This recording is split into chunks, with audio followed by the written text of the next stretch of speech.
Type of the আর্থকোয়েককে 5টা ভাগে ভাগ করা যাচ্ছে। টেকটনিক আর্থকোয়েক মানে প্লেট টেকটনিক, একটা থেকে একটা প্লেট সরে গেলে সেটা হবে move the plate, earth tectonic plate moves হবে।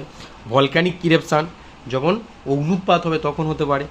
আর কল্যাপস আর্থকোয়েক মানে কি ভূমিকম্প ধস, ঠিক আছে, যখন খনি মাইনিং করা হয়, খনি এলাকাতে, ঠিক আছে, মাইনিং করা হলো, ঢাস করে ফাটানো হলো, কী হয়ে যাবে। আর একটা কী হয়েছে, এক্সপ্লোশন আর্থকোয়েক মানে যখন পরমাণু বোমা ফাটবে, ঠিক আছে, ঢাস করে, তখন কী হবে, আর্থকোয়েক হয়ে যায়। রিজার্ভার আর্থকোয়েক, কিন্তু জল রিজার্ভার বাঁধগুলো যখন ভেঙে যাবে, বড় বড় বাঁধ যখন ভেঙে যায়, তাহলে আর্থকোয়েক হতে পারে।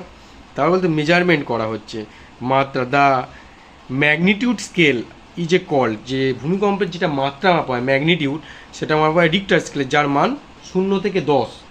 আর একটা মাপা হচ্ছে ইন্টেন্সিটি স্কেল মানে তীব্রতা, মার্কাল স্কেলে মাপা হয়, ঠিক আছে। মার্কাল স্কেলের নাম্বার কত থাকবে, 1 থেকে 12, এটা কিন্তু পড়বে, ঠিক আছে। ম্যাগনিটিউড আর ইন্টেন্সিটি, ম্যাগনিটিউড মাপা হয় রিক্টার স্কেল, আর ইন্টেন্সিটি মাপা হয় মার্কাল স্কেল, যা 0 থেকে 10 আর 1 থেকে 12।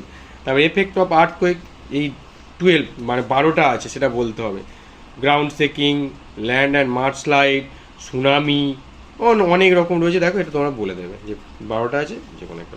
সুনামি কখন হবে, যখন জলের মধ্যে আর্থকোয়েকটা হবে, আন্ডার ওয়াটার আর্থকোয়েক, দেখ আন্ডার ওয়াটার আর্থকোয়েক জলের মধ্যে যেটা হয়, বুঝতে পারছিস, সারাক্ষণ নাম করিস কেন। তা দেখ রিক্টার স্কেল যখন 5-এর বেশি হয়, মান যখন 5-এর বেশি হয়, তখনই ক্ষয়ক্ষতিটার পরিমাণ শুরু হয়ে যায়। তো এই ছিল টাইপ অফ আর্থকোয়েক।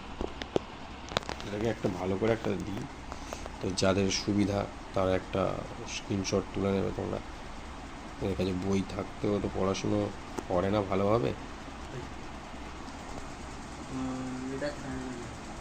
এটা দেবে